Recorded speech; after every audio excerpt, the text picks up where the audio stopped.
Evans Tries an O-Level, Part 1. Evans Tries an O-Level, by Norman Colin Dexter. This story was written by Norman Colin Dexter, an English crime writer, known for his Inspector Morse series of novels, was written between 1975 and 1999, and was adapted as a TV series. The characters involved in this story are the Secretary of the Examinations Board, the Governor of HM Prison, Oxford, James Evans, a prisoner, Mr. Jackson, a senior prison officer, Mr. Stevens, a newly recruited prison officer, the Reverend S. McCleary, an invigilator, Mr. Carter, Detective Superintendent, and Mr. Bell, Detective Chief Inspector. Before getting into the story, we shall see the purpose of today's lesson. By the end of this lesson, you will be able to explain the character of Evans, and describe the arrangements and precautions taken for the smooth conduct of the examination. It was in early March, when the Secretary of the Examinations Board received the call from Oxford Prison. It's a slightly unusual request, Governor, but I don't see why we shouldn't try to help. Just the one fellow, you say? That's it. Chap called Evans. Started night classes in O-Level German last September. Says he's dead keen to get some sort of academic qualification. Is he any good? He was the only one in the class, so you can say he's had individual tuition all the time. Would have cost him a packet if he'd been outside. Well, let's give him a chance, shall we? That's jolly kind of you. What exactly is the procedure now? Oh, don't worry about that. I'll be sending you all the forms and stuff. What's his name? Evans? James Roderick Evans. Just one thing, Governor. He's not a violent sort of fellow, is he? I don't want to know his criminal record, or anything like that. No. There's no record of violence. Quite a pleasant sort of chap, they tell me. Bit of a card, really. One of the stars at the Christmas concert. Imitations, you know, this sort of thing. Mike Yarwood stuff. No, he's just a congenital kleptomaniac, that's all. You can arrange a room for examination, right, and where? No problem. He's in a cell on his own. If you have no objections, he can sit the exam in there. That's fine.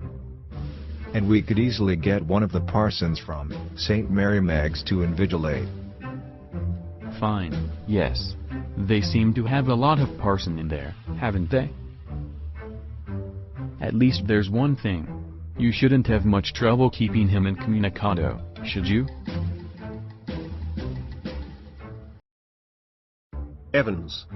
Evans the Break, as the prison officers called him. Thrice he'd escaped from prison, but for the recent wave of unrest in the maximum security establishments up north, he wouldn't now be gracing the governor's premises in Oxford, and the governor was going to make certain that he wouldn't be disgracing them. Not that Evans was a real burden, just a persistent, nagging presence. He'd be all right in Oxford, though. The governor would see to it personally. Besides, there is just a possibility that Evans was genuinely interested in O-Level German. Just a slight possibility. Guten Glück, Herr Evans. Pardon? I said, good luck. Good luck for tomorrow. Oh, thanks, Don Ki-shun. You haven't a cat in hell's chance of getting through, of course. I may surprise everybody. Morning. Jackson was the senior prison officer on D-Wing, and he and Evans had already become warm enemies. At Jackson's side stood Officer Stevens, a burly, surly-looking man, only recently recruited to the profession. And how's our little Einstein this morning, then? Wasn't he a mathematician, Mr. Jackson? I think he was a Jew, Mr. Jackson. Give me a chance, Mr. Jackson. I was just going to shave when you busted in. Which reminds me, make sure you take his razor out of the cell when he's finished scraping that ugly mug of his clear. One of these days, he'll do us all a favor and cut his bloody throat. Mr. Jackson? Was it you who took my nail scissors away? And your nail file too. Look. Orders of the Governor Evans. You want to complain? You've got half an hour to smarten yourself up, Evans, and take that bloody hat off. Me hat? Huh. Do you know, Mr. Jackson? It's the only thing that's ever brought me any sort of luck in life. Kind ol' lucky charm. Just this once, then, Shirley Temple. And get shaving. It's time for an important question. At 8:45, the same morning, the Reverend Stuart McCleary left his bachelor flat in Broad Street and stepped out briskly towards Carfax.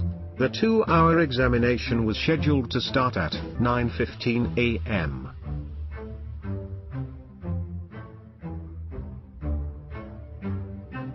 Behave yourself, laddie. And these pin-ups off. I was going to take them down anyway. A minister isn't coming? The chap coming to sit in, I mean. How did you know that? Well, I had to sign some forms, didn't I?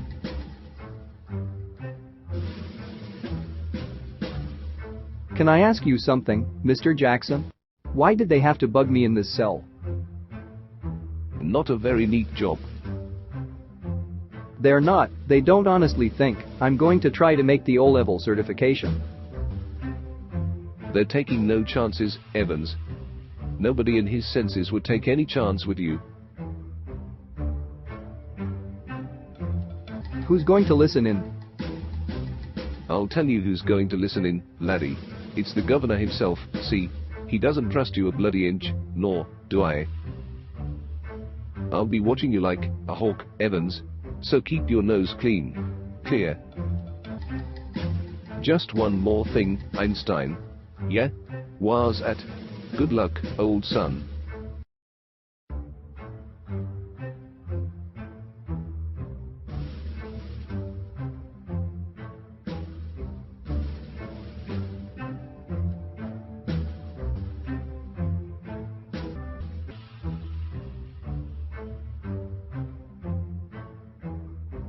Get the razor. That's him, sir.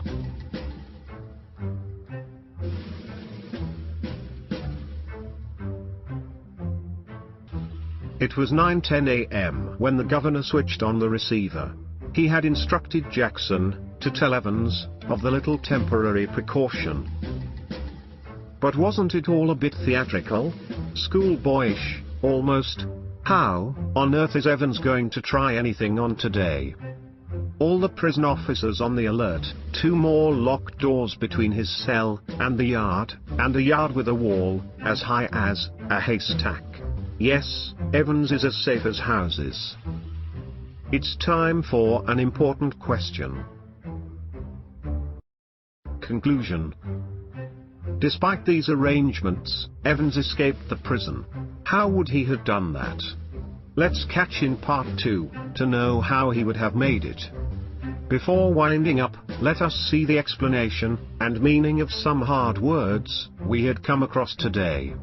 Chap means person, dead keen means highly interested, jolly kind of you means very nice of you, grand means impressive, bit of a card means funny, naughty, mischievous, concert means musical performance, presumably means with an assumption, parson means priest, disgrace means insult, persistent means continuous, see to it means make sure, nagging means worrying, cat in hell's chance means no chance.